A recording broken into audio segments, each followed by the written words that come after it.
वारी संस्कृतीची, वारी परंपरेची, वारी भक्तीची, वारी विठ्ठलाच्या अनुभूतीची, वारी झी टॉकीजची.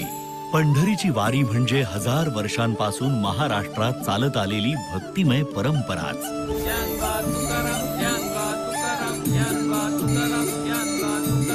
आणि या अद्भुत परंपरेचा अविभाज्य भाग बनला आहे आपलं झी टॉकीज. आषाढाची चाहूल लागताच मनाला ओढ लागते ती पंढरीच्या वारीची. आषाढी वारीचा हा अनुपम भक्तिमय सोहळा उभा महाराष्ट्र तल्लीन होऊन पाहत असतो.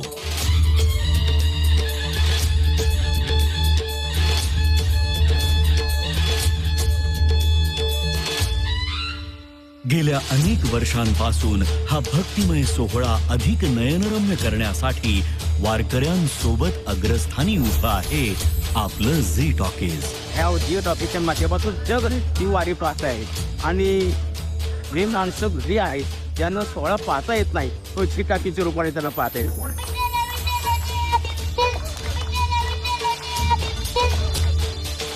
ध्यानी मनी विठूची काया, आली वेळ पंढरीला जाया. याची रेही याची डोळा, झी टॉकीजचा आषाढी सोहळा. झी टॉकीजची यंदाची आषाढी वारी विशेष ठरली. झी टॉकीजने बनवलेली 12 फुटी भव्य दिव्य विठ्ठल रखुमाईची मूर्ती वारकऱ्यांसोबत देहूहून पंढरपुराकडे निघाली. जणू काही विठ्ठल आपल्या सोबत वारीतून चालतो आहे अशी भावना वारकऱ्यांमध्ये निर्माण झाली.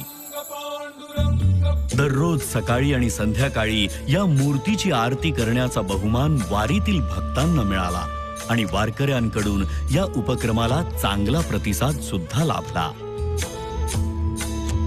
नाचूक कीर्तनाचे रंगी स्पर्धेची लोकप्रियता ही महाराष्ट्राच्या घराघरात पोहोचली आहे. ही स्पर्धा वारीमध्ये सुद्धा झी टॉकीजने आयोजित केली आणि प्रत्येकाला हवी हवीशी वाटणारी विठू रखुमाईची अनोखी मूर्ती मिळवण्याची संधी वारकऱ्यांना सुद्धा मिळाली.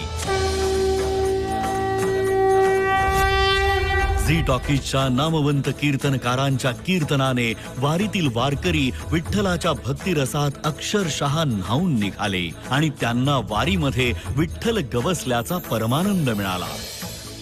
झी टॉकीजने वारकऱ्यांचा प्रवास सुखमय आणि भक्तिमय करण्याचा प्रयत्न मनोभावे केला आहे. कीर्तन भजन ऐकून आम्हाला फार चांगलं वाटतं, छान वाटतं, प्रसन्न वाटतं वातावरण. मी सकाळ आणि संध्याकाळी दोन्ही कार्यक्रम मी मनपूर्वक पाहते न चुकता आणि आमचं पूर्ण लॉकडाऊन याच्यामध्येच गेलं. मला त्यांचे किती आभार मानव हेच कळत नाही. हरिनामाचा गजर करणाऱ्या लाखो मुखांना, वारकऱ्यांचे पोट भरणाऱ्या लाखो हातांना, विठ्ठलाच्या शोधासाठी न थकता चालणाऱ्या लाखो पावलांना बळ देतो तो स्वतः विठ्ठलच. आम्ही झी टॉकीज फक्त भक्तिमय सोबत देत आहोत. मनोरंजनासोबत कीर्तनातून प्रबोधन करण्याचे कार्य झी टॉकीज अविरतपणे करत आहे आणि अशीच अखंड सेवा करण्याचे बळ झी टॉकीजला मिळत राहो हीच पांडुरंगा चरणी प्रार्थना. झी टॉकीजमुळे आम्ही सगळ्या तिथे एकत्र आलो आणि तुम्हालाही परमेश्वराने दंड आयुष्य द्यावं आणि ही सेवा तुमच्याकडनं करून घ्यावी. रामकृष्ण हरी. मग येत आहे ना झी टॉकीज सोबत पुढच्या आषाढी सोहळ्याला. झी टॉकीज आपली आतुरतेने वाट पाहते आहे.